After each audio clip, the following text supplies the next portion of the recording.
So Hi, what? Eric. Hi, hi. I forgot about the hi. Hi, Cassie. Hi, Eric. So what? When you said talk about my life, what do you mean by that? And are you going to like be a therapist right now? Because I don't know if I trust you as a therapist. I'm a great therapist. Mainly because I don't charge you for anything I tell you. Yeah, that's Um, because it's probably detrimental. because if I don't charge a therapy fee, then I can't be sued. Um, no, you said you were planning our D&D campaign, and so I was just like, yeah, let's talk about your life. Let's talk about the things you have to plan, the things you're procrastinating, the Well, I'm not really things. procrastinating. I'll have you know that this afternoon's been fairly productive because I had like 4 or 5 things I need to get done, and the only one I haven't done is the D&D, which The thing. is probably Wait, the hang most on. pressing, actually. Hang on. I want to ask you this. So, of all the things you had to get done, Today, how specifically. many needed to be done today? Um, One of them And it was the thing you didn't do. is the D&D planning, which I did not do. Yeah, I did not plan the D&D in any way, shape, or form, and that's the thing that we're supposed to play in about hour and a half. Yeah, I'm interested to see. I'm just a player. I'm not the DM. That's you. And so I'm excited to just see where this goes. Also, I feel like I don't know about for people that don't play Dungeons and Dragons, but basically one person comes up with a story and has a general concept of what we're doing for that session, and everyone else just kind of improvs the rest of the way. And All I really collaborative love when you, storytelling and math, pretty much. yeah, improv storytelling and math. But one of my favorite things is when you're like, oh, I need to plan all this stuff out. And then we get to the end of a session, and you're like, yeah, we didn't do anything I planned for. You guys took that a completely different direction than I thought we were going. Yeah, that's. I mean, that's usually what happens, right? It's why there are times that I don't really plan anything because I'm like, depending on exactly where or what is happening, I'm like, I don't need to plan because I already know like you're not going to do what I'm planning anyway. So as long as have like ideas in my head that I can like improvise and riff off of, I don't really need to like plan anything. Now, I will say for tonight that is not the case because well, the first half of it, part of the reason I'm not worried too much about it is the first half of of the session will probably just all be a big old boss fight, and that usually takes up a good chunk of time. But the part I need to specifically plan is the after the fact because I know there's some stuff that's going to happen afterwards that's not something I can just riff or make up. I bet you could if you tried. Oh, I could and have, but I like there's a level of it would be better. It'll be better. The story will be better if I don't. I'm excited to see where this goes. You and me both. I'll be there. I'll see how it ends up. I'll make sure to sabotage it along the way. What if you have this battle planned and my character just leaves? Just exits. I might I'm have to. just like, Well, it depends, right? nah. Because if you had characters like that, you just have to plan in things like video game mechanics where like the door slams behind them so they can't leave. Like that forces them to fight. I've only led the game one time, DM'd, Dungeon Master or GM, whatever. And that happened to me, and it did kind of throw me for a loop because you guys were all about to fight something, and then your niece was just like, "I'm gonna go back and loot and just look for stuff," and I was like, "Oh, okay, sure, To have be at it," you fair, know. to be fair, I'm pretty certain she was also like at the time no more than like what 7, 6. So there is a level of I don't know if she really had a grasp on the narrative structure yet. Right. And I think she did, and I think her thought was, I don't want to be a part of this, so I'm just gonna leave. Yeah, maybe. Which it's fine. Play the game how you want, you know? Well, honestly, I'm not like against it. yeah, I mean, like you can have your boss fights where you force them to fight them, and you set up like some sort of, like I said, video game situation where like the doors slam and it's like, oh, you're trapped, you have to fight. But like you can also have ones where it's perfectly reasonable to like set it up such that your players can either talk their way out of it or do something else Hmm. entirely to avoid conflict. And Myrtle, what was that? Was that 3 episodes ago? It would have been 3 episodes ago when I did Myrtle's voice for our listeners. My slightly Minnesotan accent, but that's how Myrtle is. Myrtle loves to just talk her way out of something. She's not a fighter. She is 100% like, how can I just confuse this person or become friends with them to where I can just get out of this situation? Yeah, for sure. Yeah, Myrtle is simultaneously like a GM's best friend and also like a GM's worst nightmare, because depending on what you want to have happen, Myrtle will never have it work out the way you're planning, but it can also be a lot of fun because you do a lot of weird stuff. Yeah. Yeah, I love playing Myrtle mainly because I don't even know what Myrtle's going to say. It's like she possesses me and I just it just embody Myrtle, and then it's like I don't know what's going to happen.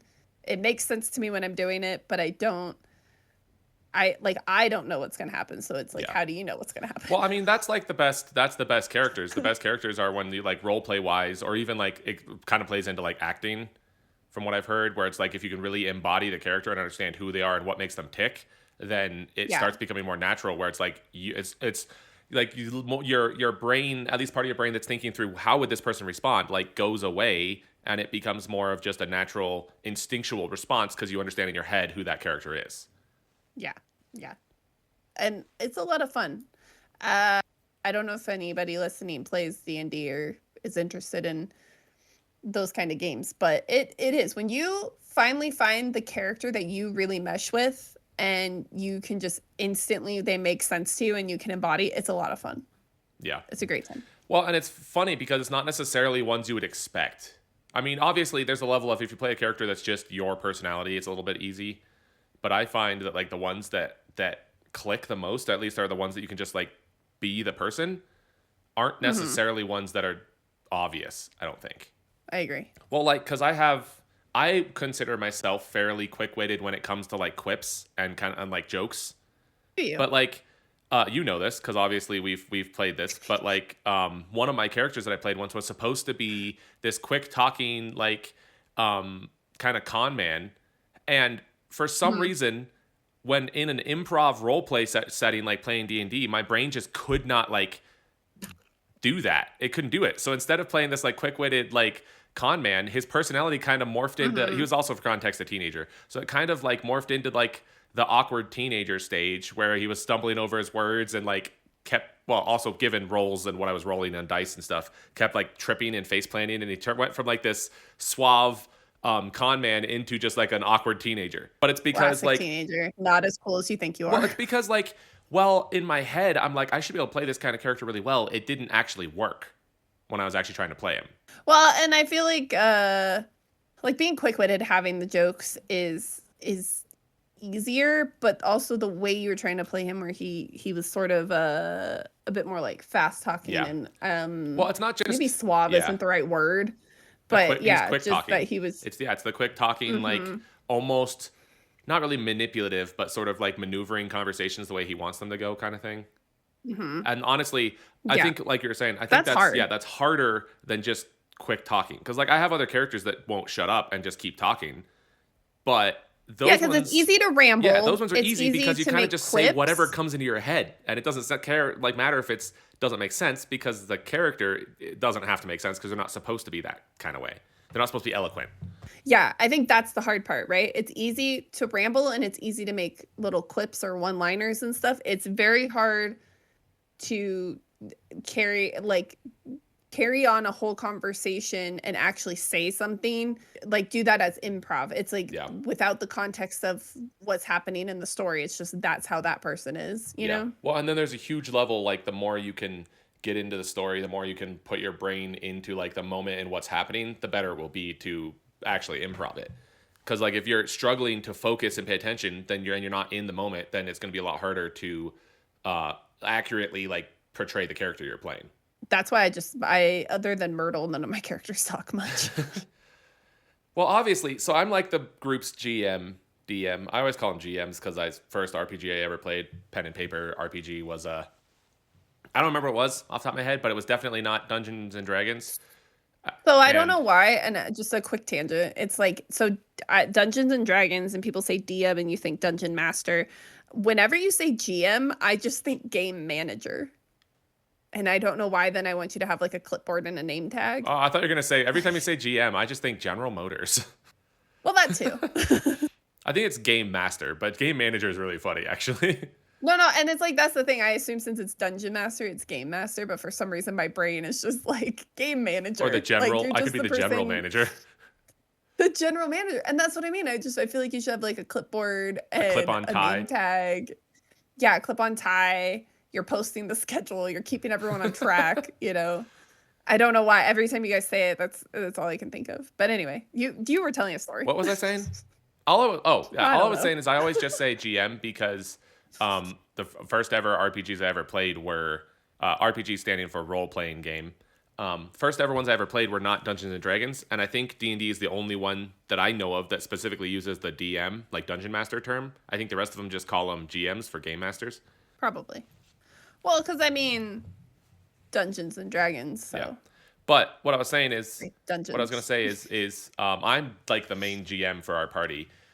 And because of that, I like don't have as much opportunity to play characters and test out characters. So I only have, I think I have like 4 character ideas, but I think I've only actually played 2 of them that are like, these are new ones since last time I played, are like a full campaign.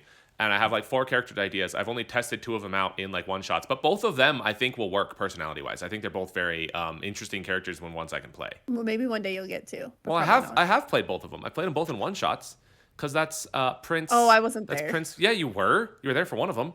Was I? You were the. I played Prince Fairin in the one time you GM'd. Oh yeah, that's right. I was listen. I was so distracted by the other children in the group. Other children calling me a child. Okay. Okay, glad. I was really hoping Other you'd pick children. up on that comment. Wow. The other children in the group, they had really funny ideas and quips and things that I totally forgot that was your character. Well, that's because nothing's. I mean, I can never. Nothing my character does is going to be able to overshadow what my nephew said.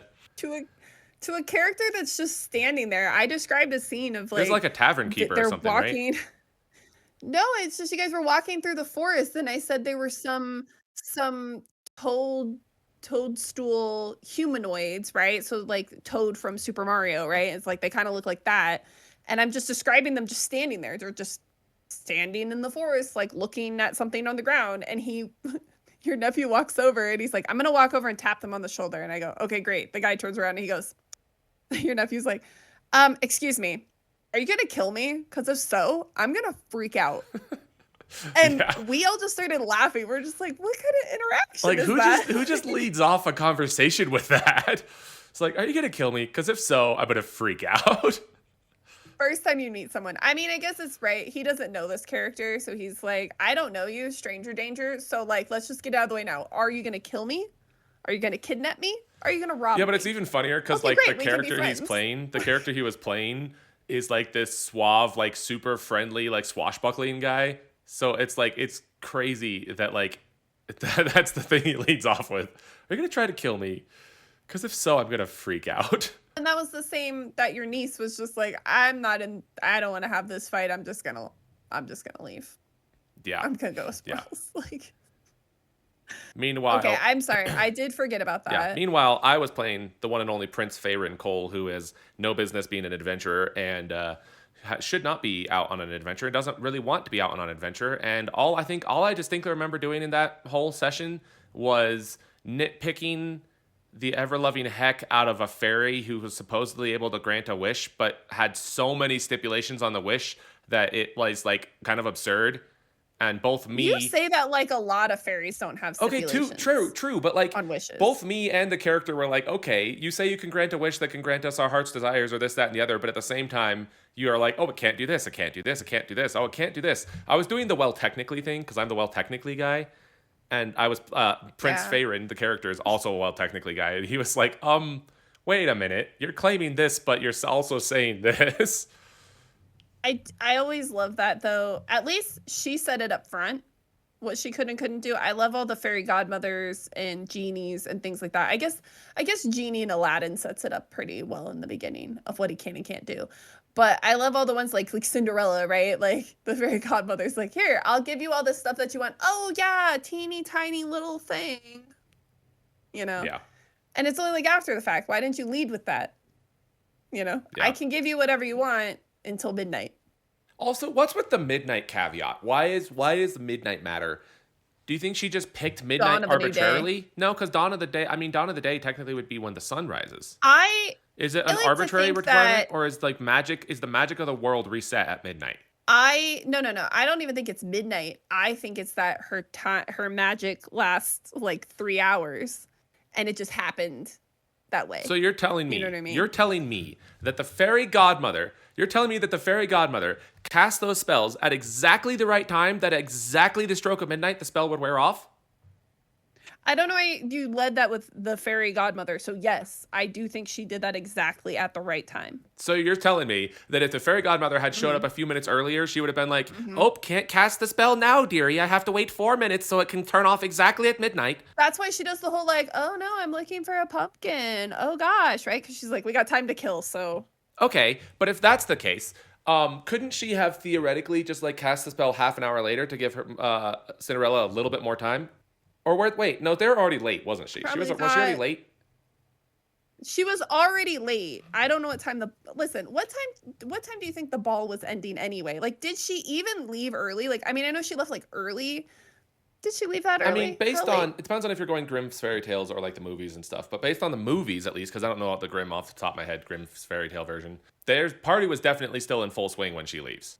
Historically, a ball would begin about 9 or 10 p.m. and would last until 5 a.m. or later. That makes sense, actually, because in Pride and Prejudice, they have a ball and people show up and they're like leaving when the sun comes up. So I guess she did. 9 or 10 p.m. She did leave early. So if you assume she's late, so she's showing up at like 10:30 at best. Yeah, that means the fairy godmother only has enough magic to transform things for about 2 hours? But the thing is, she also transformed a lot of things. She transformed. It's not like she just gave her a dress. She did a dress, she gave her a dress, pumpkin, and like a handful of animals.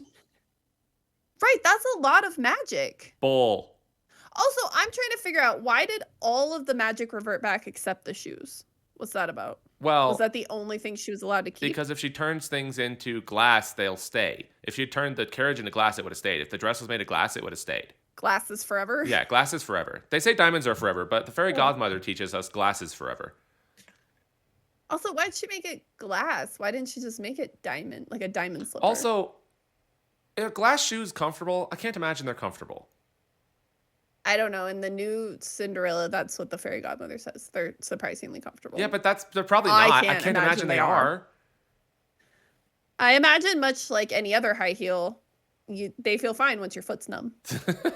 Yeah, but that doesn't seem right. I'm like, even if you say that she's transforming the pumpkin and she's transforming some footmen and she's transforming the dress and she's transforming the shoes, I still find it strange that the fairy godmother, arguably supposed to be one of the more magical people in this world, can only transform something for 2 hours. That, or she arbitrarily chose to limit it to 2 hours. I think it's both. But why? You know?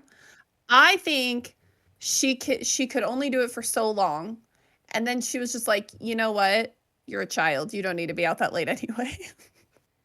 Oh, you know what? So actually, maybe the reason why, because her stepmother and her stepsisters were at the ball as well, right? And I think in at least some of the versions, they don't realize. But she wanted her to get home, right? Yeah, because that's the thing is. Because the whole thing is that because she says, what if they recognize me? And the fairy godmother supposedly put something on her where, like, they don't really recognize her. Yeah. So I guess leaving her time to get home before them makes sense. Okay, so here's my headcanon. That's true, but she had midnight to, 5 a.m. No. Here's my headcanon. You know what I mean? The fairy godmother knew that her stepmother and stepsisters were notorious for leaving parties early. So she had to get Cinderella out of there at midnight because she knew that the stepmother and sisters were going to leave at like 1. They usually get home at like 1. Yeah. I hate that we said that at the same time. Because that's the only thing that makes sense. Otherwise, I don't buy that that the fairy godmother had a limited enough magic that she couldn't have made it longer. But see, here's the thing though, is like she could have made it longer and just told her it ends at midnight, right? But why'd she actually make it end You know what? That's true. She should have told her that it's going to end at midnight, so she freaks out and panics and leaves, but let it last like an extra 15 minutes so her carriage doesn't turn into a pumpkin on the drive home. Kind of like last call, right? Like there's last call at a bar, but the bar isn't closing yet, right? So it's just like, hey, you need to be heading home at midnight. You have till 12:15. Because I mean, I don't remember in the animated one, but at least in the live action one, like the carriage turns back into a pumpkin on the way home and she goes like tumbling through the field. Yeah. I felt like it did too, because I thought, now I'm not really sure. I'm looking, hang on. I'm like, I don't remember, but I would imagine it did. And also, don't you think she could have given her some sort of warning system? Like, yes, it's going to stop at 12, but she clearly wasn't paying attention until the clock struck 12. So shouldn't she have had some sort of thing where, like, oh, one of the like sparkles on your dress will like they'll fall off and they'll get less and less sparkly, so you have like a way to know how much time you have left. Yeah, I agree. I think there should have been like warning signs. And here's the other thing.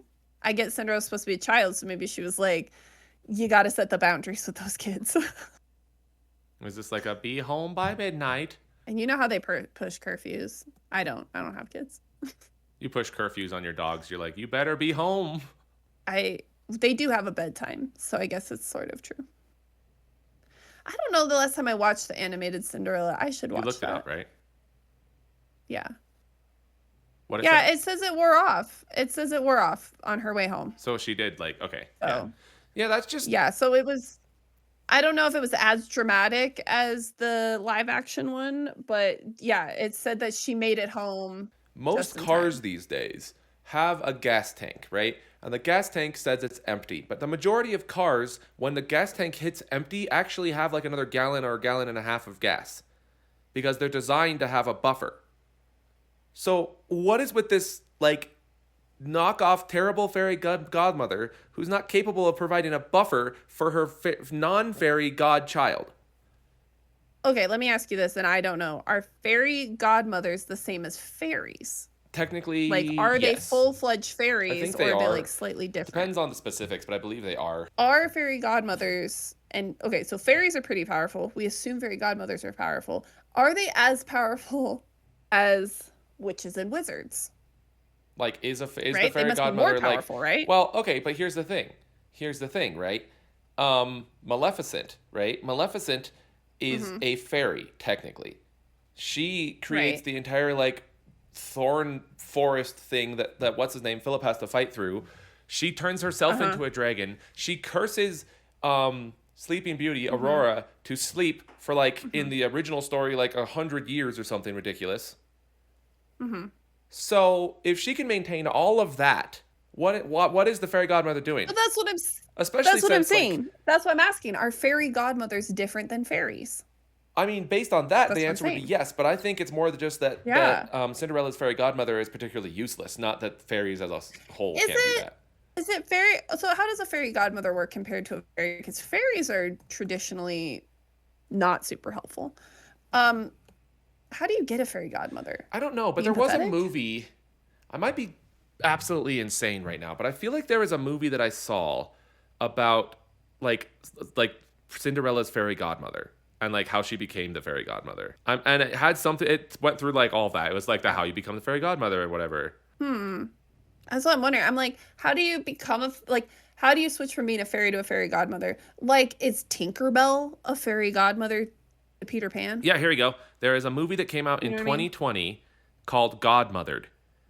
It's a Disney movie, and it's about a woman or fairy godmother who is like a newbie, but like a new fairy godmother, and she has to go like rescue her, whatever. Let me read the synopsis. Let me just read the synopsis for you. Okay. An unskilled young fairy godmother ventures out on her own to prove her worth by tracking down a young girl whose request for help was ignored. Except the young girl's like 40. I don't remember it being good. It might have been good. I don't really remember much about it except that I watched it. But that movie should canonically answer all your questions. Okay, so Cinderella, her godmother, on a scale of 1 to 10, what would you rate her?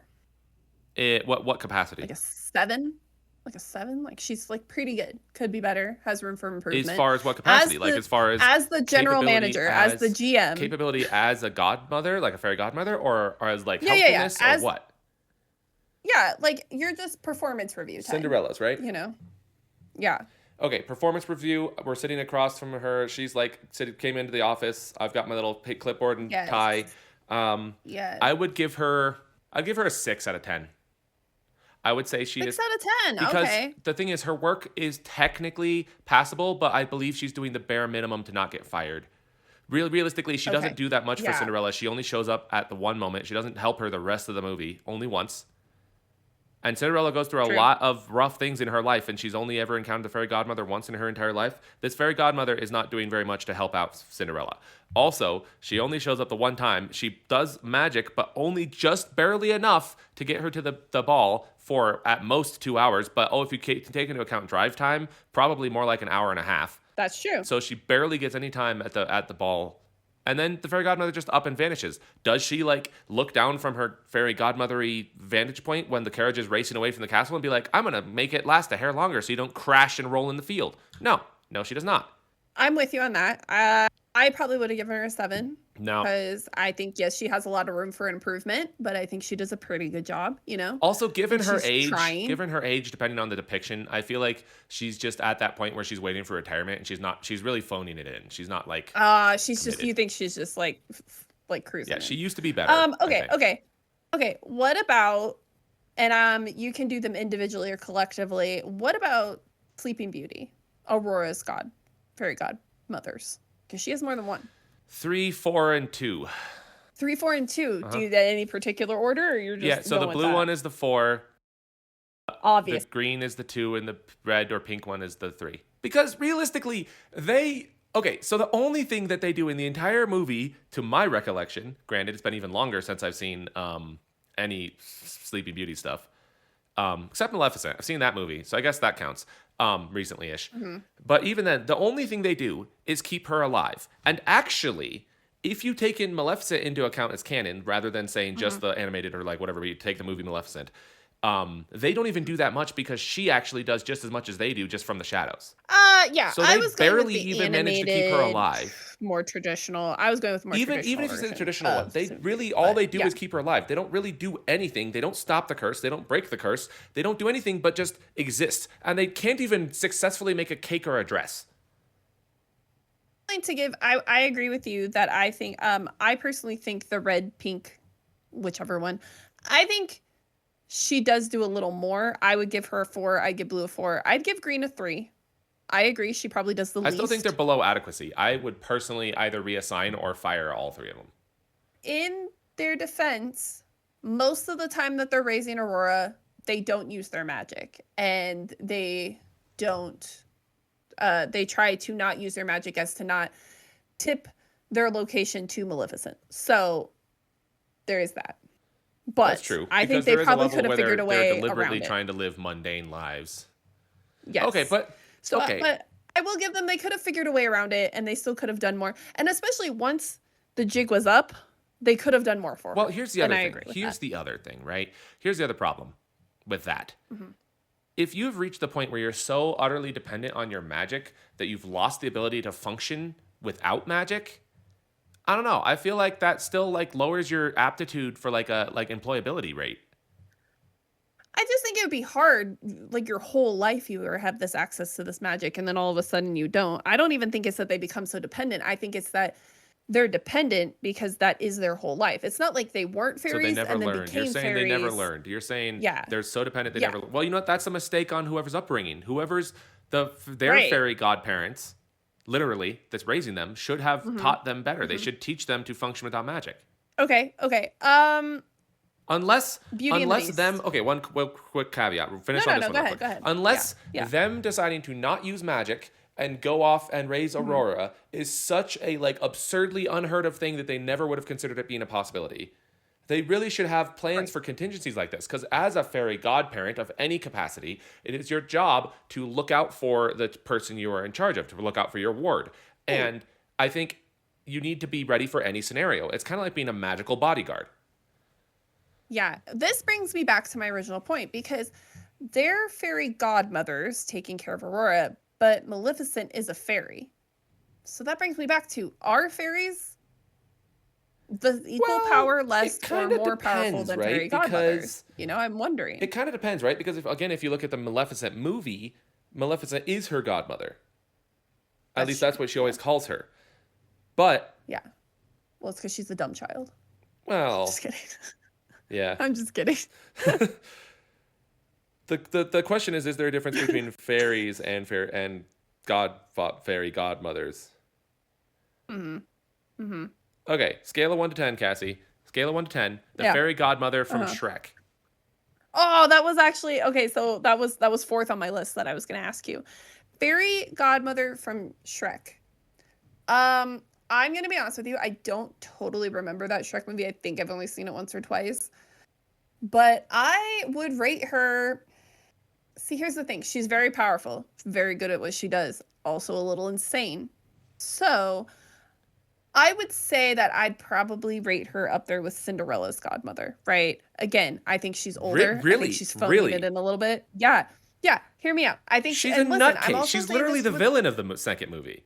But she's good with her magic and she's good at what she's doing. Her magic is sustainable. That's what I'm saying, right? She probably, if she wasn't a villain, if she wasn't crazy, she'd be like a 9, right? But because she's crazy, gotta dock points. I'll even settle on a 5. What are you gonna rate her? I would say she's lower than that. I mean, okay, so you have to take into account, I guess. So hold on. No. Let me finish my thought. You have to take into account the perspective from which she's working, because she is a fairy godmother for Prince Charming, and while she is technically the villain, you have to look at it from how well does she serve him with her magic as the fairy godparent. Oh, fair. Because you can't look at it from Shrek or the good guys' perspectives in the movie, because her role is not to protect them, it's to protect Charming. Right. She owes them nothing. Now, based on that, I still think it's been a ridiculously long time since I've seen Shrek 2. But based on that, I still say it's pretty low, because she doesn't really do that much. I mean, all she does is manipulate like Shrek and what's his name into the potions or whatnot, doesn't she? Yeah, but isn't that for Prince Charming? Yeah, but that's not. I don't know. I guess maybe like a 6 again, maybe a 7. Actually, you know what? She's probably a 7. I bet she actually is more effective. And this is what I'm saying. She's significantly more involved, and if nothing else, because I know she's also she's significantly more involved, and significantly in a lot of ways more effective than Cinderella's was. So she's like a 7 or 8 probably, actually. You're right. Then let's give her a 7. Let's agree on a 7. I think an 8's a little too high for the fact that I think she is a little bit crazy and a little bit too power hungry. She's a little bit more on the Maleficent side on that scale, So I'm saying as a fairy godmother, I do think sometimes she lost track of, like you're saying, her actual goal, which is to take care of Prince Charming. Okay, so based on a quick Google, and I will say this is the AI summary, which may make some people mad, but based on this, fairy godmothers are traditionally significantly more powerful than traditional fairies. Because that's obviously not true. No, because godmothers have high-level reality warping magic. They can turn pumpkins into carriages, etc., etc. In Shrek, fairy godmother demonstrates energy projection, massive transmutation, etc. Normal fairies are generally smaller enchantments, such as tricks or aiding plant growth or minor illusions or things like that. Okay, and that was something I was going to ask you. I was going to ask you the fairy godmother in Beauty and the Beast. Or I don't know what the story's tradition called. I think it's Beauty and the Beast, but fairy godmother. That fairy godmother? Yeah. So in the original telling, there's the old lady witch that turns him into the beast, but that's not really a fairy godmother. Right. So in the original telling, he is sent to live with his fairy godmother and she is taking care of him. Then when she hits on him and he turns her down, then that's when she curses him and the kingdom and everything in the more original telling. So the old lady that curses him is supposed to be his fairy godmother. Wait, in the original, the Grimm's version? Yeah. What? Okay, that's wild because in the story, the movie version, the story they tell there. Yeah, they do the thing where she just asks for it's just a random creepy old lady, and then it's no. Why are you cursing this child who's 12 or 14 at best? And not letting a random creepy old lady into the castle in the middle of the night. That's believable. It's even worse than the Grimm's one because, which they usually are. But yeah, no, she takes him. I can't remember for what reason. I think there's something going on, a war or something going on. She takes him, raises him from a baby to 14, then hits on him. And he's like, ew, no. And then she takes great offense to that. And then that's when. Why did this go from a fairy tale to a Greek pantheon type story? People be creepy. Because a lot of the Greek ones are also kind of like that. I mean, that's not the same, but it's kind of vaguely reminiscent of some of, not quite Medusa's story, but kind of like Medusa's story or some of those characters' stories.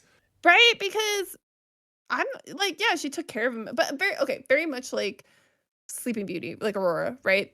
Yes, she took care of him. She raised him. He survived. So obviously she did that part correct. But then she took a very abrupt turn and kind of ruined his life, almost killed him. Well, I mean, he does end up with, he found a Kind of pretty ruined great his life. partner, I think. And, all those people got turned into inanimate objects. And even when they got converted back, they didn't leave. Now, maybe they're servants and they weren't allowed to. I don't know. But, but I just mean, like, he got some solid friends out of it, too. That's fair. Do you think, here's a thought. Do you think any of those people, I should say, do you think any of those people preferred being in whatever form I they were bet in? some did. At least in the animated version, some of them seemed to be really into it. And not just because it was like a fun kids movie. Like, you think there are at least one or two in there? Who do you think it would be? Like, not by name, just like what object do you think would rather be the object than the person? The wardrobe, You know what? You're so right. She seemed like she loved she it. loved it. Because, like, okay, everyone else seemed to be like making the best of it. This is my life now. I'm just getting used to it, right? Like But she like owned it. She owned it wholeheartedly. what's the candlestick's name? Lumiere? Lumiere. Yeah. He just seems like an optimistic person. Like, no matter what he got turned into, I think he would have just made the best of it, right? Obviously, Cogsworth was upset.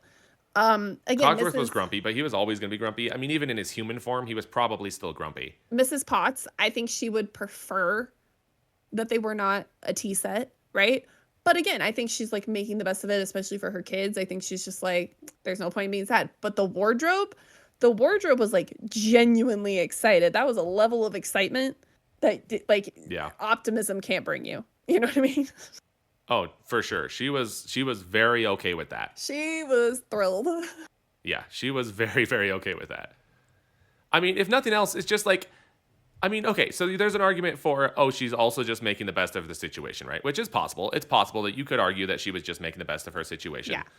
But there's also a level of, I don't know, compared to like Lumiere, right? If, like you're saying, if you take the personalities and you compare her to Lumiere was like content, cheerful, happy, but like not like to the extent. Yeah, you're right. There's a difference like you there. can just feel it, right? You can feel like he's just kind of like an optimistic person, and so he's just like, I'm just a happy guy, right? But she was like, there was like a level of excitement that she was like thrilled. And I think actually they probably all got switched back, and I think she was probably a little sad.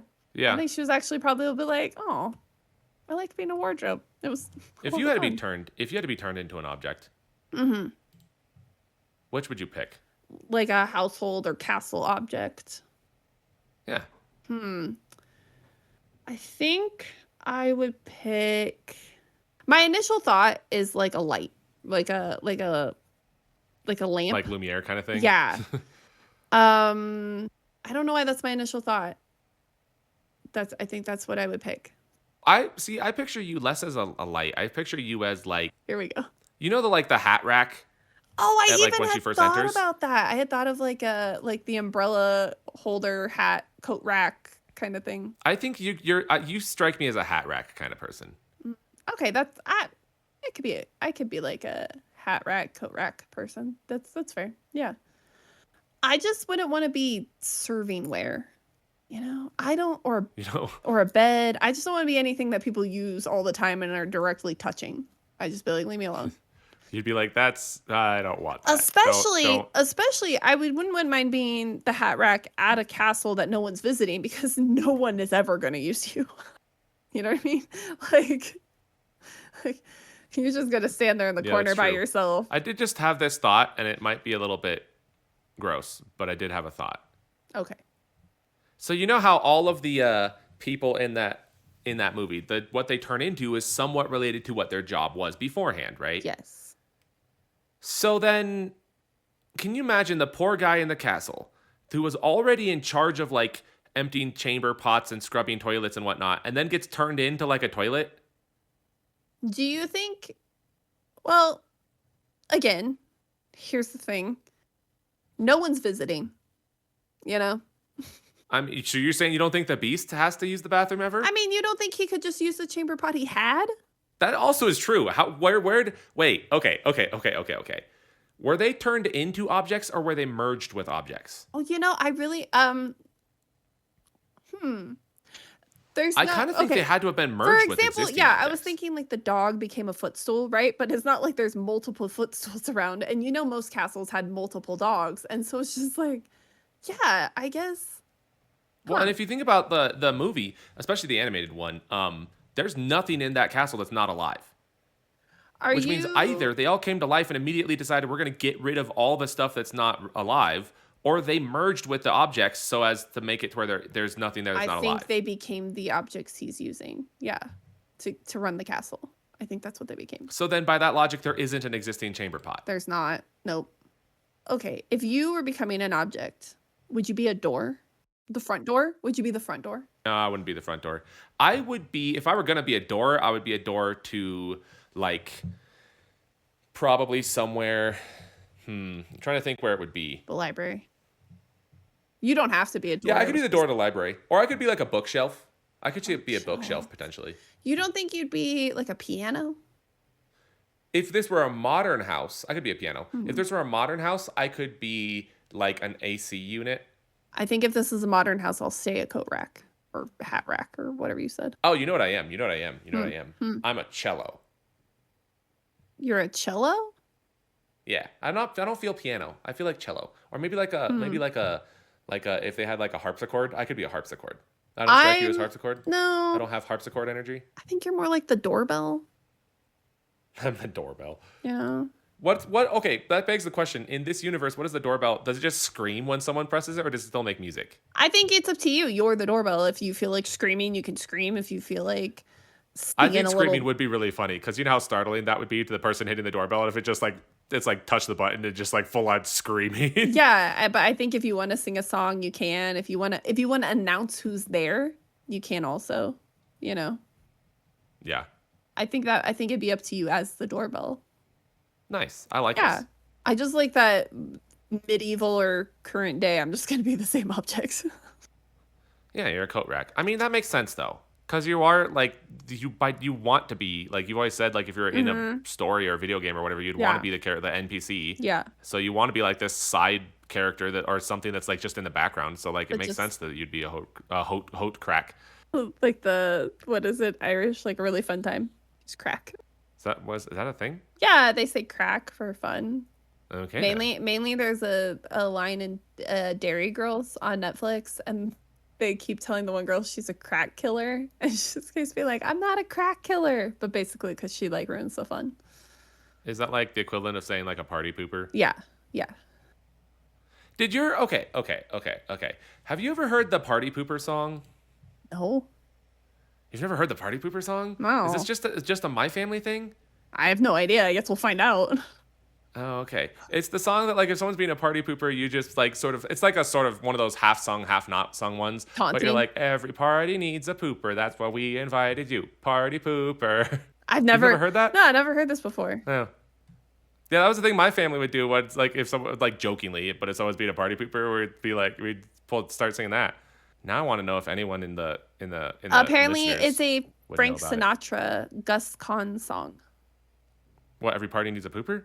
Yeah, Oh, yeah. really? Every Frank party, Sinatra has every party needs a pooper. That's why I'm inviting you. That's a Frank Sinatra song? That's what I'm finding. That is wild. I would never have once thought that was a Frank Sinatra song. Unless he just recorded it. It was like already a song, and then he recorded. I have no idea. I don't know. Huh. I did not know this Okay, was then. a thing. I had no idea. Yeah, because then there's a version by Jerry Palmer. So yeah, I think it's probably one of those songs that's just like it's like an old song people sang, and then just some people recorded it. So is what I'm gathering. Yeah, all right. I had no idea. Never heard this before. Interesting. Yeah. Every party needs a pooper. That's why we invited you. Party pooper. Apparently, it's an adaptation of a 1960 song called "Pretty Baby."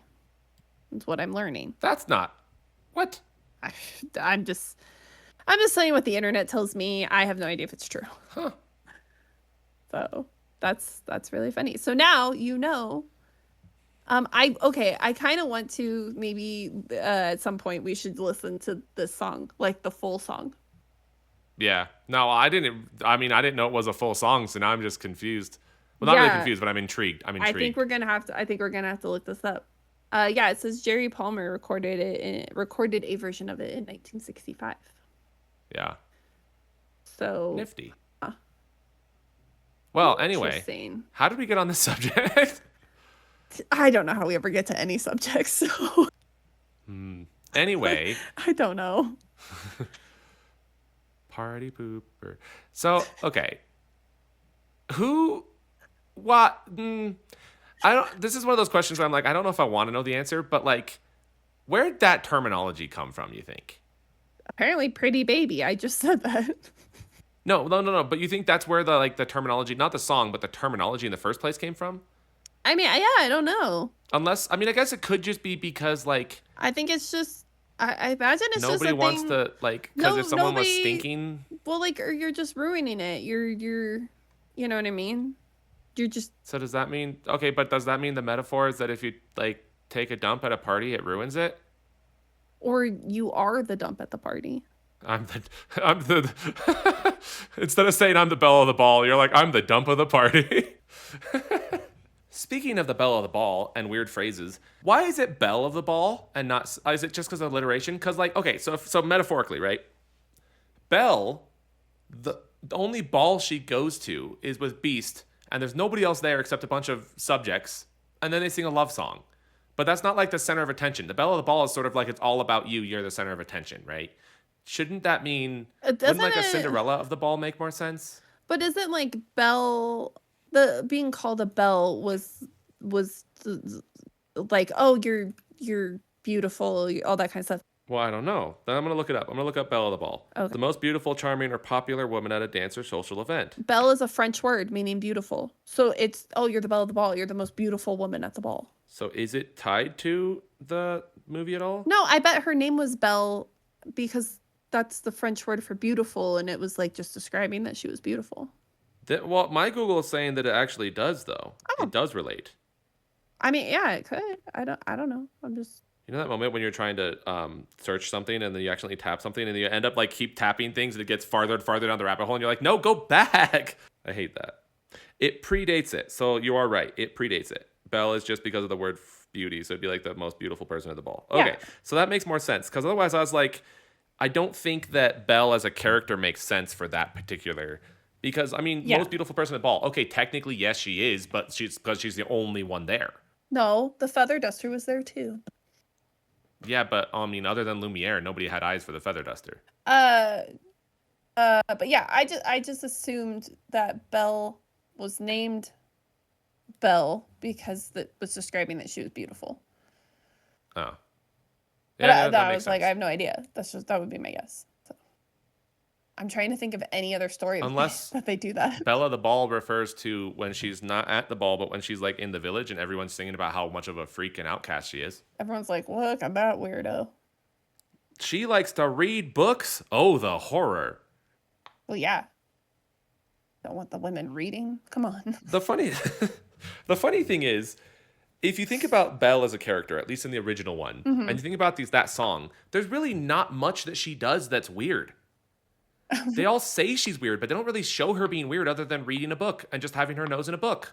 Which then begs the question, is being a bookworm that much of a weird behavior? It was back then because wasn't that when like people were getting more into reading, but they considered that like brain rot? You know what I mean? Like you were gonna. Well, if that's the case, then how is there an entire bookshop that's thriving?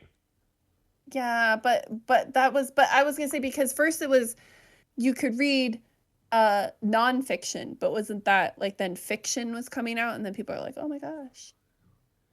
I mean, maybe, but again, I don't know. I still don't know why there'd be a timelines. thriving bookshop if that's the case. Was it thriving? I thought she was the only one renting books. If she's the only one renting books, then how is the guy in business? This is not a society in which you can survive as a business without having commerce. You couldn't be a bookshop owner that has a storefront with books in it unless somebody somewhere is buying Was them. it Unless Belle is the sole proprietor, but she's not really buying them. She's just borrowing them. Were they there? I don't know. I thought she was Not getting them proprietor. from like. So You proprietor is the owner. What's the word for customer? I guess, but that's not the word I was looking for. Is there a P word that means customer? Purchaser? purchase. Yeah. I feel like there's gotta be, right? But like, right? I'm feeling okay. Hold on. P word that means buyer or customer, purchaser, patron. That's patron. what I was looking for. She's the sole. Unless she's the sole patron and just pays it enough. But even in the movie, she gets the book for free and she's borrowing books, so she's not the sole patron. I want to go back and watch Beauty and the Beast. You know what we should do is we should watch all of the classic Disney princess movies on our own time, because that would be ridiculous to try to do with both of us there, and then do a mini episode where we like rank the princesses. Princesses and fairy godmothers once we have solid And fairy godmothers. I think we should each pick our favorite side character. Or better yet, we don't rank them all, but we could just be like top three princesses. No, yeah. I think we give our argument for who are the best princesses, best side characters, and best fairy godmothers. Okay, movies with fairy godmothers. Let's just see. Oh, have you ever seen the movie Ella Enchanted? I did like a long time ago. I think when it came out. I don't think I've seen it since. How would you rate that fairy godmother on a scale of 1 to 10? I have no idea. I don't remember. Well, she's the one that curses her with what she calls a blessing, and also is like an alcoholic and a drunk. So like a 9. Okay, I feel like we'd have to agree on a list because there's actually quite a few movies. Okay. Fairy godmothers. We'll come up with a list. We'll do a little. Although actually, most of these are versions of the same kinds of things. There's a lot of Cinderellas in here. Yeah, but okay. Or Cinderella ideas. Separately, we'll sit down. We'll make a list of all the movies we're gonna watch. We'll just pick a few of the top movies we're gonna watch. We'll do our list. We'll come back. We'll make a little episode where we discuss it. Godmothered, Ella Enchanted, Cinderella, Ever After, Shrek 2. That would be my picks based on the list I'm seeing. I think we definitely should watch Shrek 2 because we don't remember it. And you said Ella Enchanted. And then there's a 1997 movie called A Simple Wish that has a male fairy godmother named Murray, played by played by Martin Short. Wait, hang on. Let me look this up. So we might need to watch that one as well. I think I've seen this movie. You think you've seen this movie? I think I have. I'm wondering if I start watching it, if I'll be like, whoa. Because sometimes you don't remember a movie and then you see like one scene and you're like, wait a second. So we're gonna watch a bunch of fairy godmother movies. And you know what's weird? I don't remember it for anybody but the lady that's on the cover. Who was that? Kathleen Turner. It's the costume she's wearing. The cover I saw had the kid on the cover. Yeah, so it has the kid as Martin Short, and then there's like a woman that's in the background of a lot of these. The only cover I saw just has the kid. It's like her head and a frog, and there's nothing else on the cover. Okay, well, there's a bunch of other ones, but anyway, there's just something about the outfit she's wearing that just my brain is like, I've seen this. I know what this is. Fairy godmothers and top 3 princesses. Okay, we'll work on that. We'll add it to our list of small episodes we're gonna do. There you go. I already did. I did. Nailed it, bro. I'm hoping that at least we keep talking about little mini episodes we're going to do, and I hope at least one of them happens. I think they will. Part of the problem with the mini episodes is that, like, they all take more preparation. The main episodes are just nonsense talk, and all the mini ones are things we actually have to do something first. And I think, unfortunately, like we said, I think the trying all the different milks, where we, in case people haven't heard that episode, we're going to make a bunch of different plant milks and try them out and rate them. But that we're going to have to do together because I have the almond cow. So yeah, we're going to have to do that in person. You have a cow made of almonds. You know what? That's just nuts. Nah. It's not. Yeah. Sometimes it's oats. Oats? Like Hall & Oates? Yeah, like Hall & Oates. They had a milk? Yeah. Oh, sorry, a meltdown. Same thing. A meltdown? Can you imagine? No, and I just want to go to a Starbucks or something and be like, hey, can I get something with a Hall & Oates milk? And they're like, what? Hey, that's another band with food in the name. I know. I thought of so many, like after we had this conversation, which for our listeners, the other day, Eric and I were trying to name as many bands with food in the title. And we came up with a bunch. And then it was like, once we got off the phone, I came up with like 5. For some reason, Hall & Oates. I couldn't think of them when we were on the phone. But as soon as we got off the phone, I was like, oh, yeah. Didn't it started with trying to name bands with numbers in the name? Yeah, we were trying to get from 1 to 10 with band names. Like One Direction and then 2 something or other, whatever it would be. What was 2? I think there's a K-pop group with a 2 in the name. Yeah, I don't know. I can't remember. See, and this is the thing. The second we quit, 2 Steps from Hell. The second we quit talking about it, I'm gonna think of a bunch of things. 2 Steps from Hell is an instrumental. Well, they're not even a group anymore, but they were. And then there's 3. Tupac, depending which one you go with. Tupac. Yeah, if you do the TU or the 2, he does both. 3 Dog Night. It was rough. I think we had a lot for 5. Well, I mean, just off the top of my head, Maroon 5, Jackson 5. 5 Finger Death Punch. Plick 5. 5's fairly common. 5 for Fighting. I don't remember. I can't think of a 4. I can't think of a 4 either. 4 Tops. Yeah. 6. Dick D Seconds to Mars. Is that a group? 6 D Seconds to Mars? 6 D Seconds to Mars. And then we end on the Magnificent 7. Oh, wait. Oh, huh. Yeah, we didn't do great. I think that's why we switched to 4. I bet you could do the same thing with movie titles, but especially if you picked ones where you weren't allowed to pick like sequel numbers. So you're not allowed to pick one like, Toy Story 3 for 3 or something, but you had pull movies that just had numbers in it. Oh, okay. Yeah. Like 10 Things I Hate About You for like 10 kind of thing. Where do you think? Okay, but does it have to be 1? Because like, could First Man work? I think it needs to be 1. I think it needs to be 1. Yeah. Huh. I can't even come up with one. 1000 BC. Is that a movie? I think so. Can you come up with one? I can't.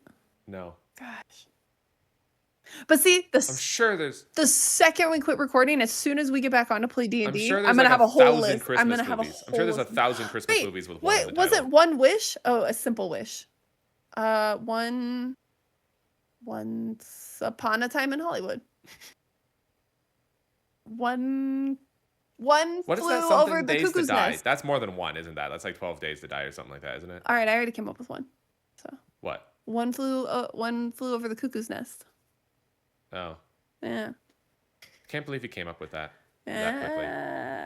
You know what? I'm a genius. I'm a genius. You know what? And you're jealous. You know what? And you're jealous. Everybody say it with me. That's why we're not really friends.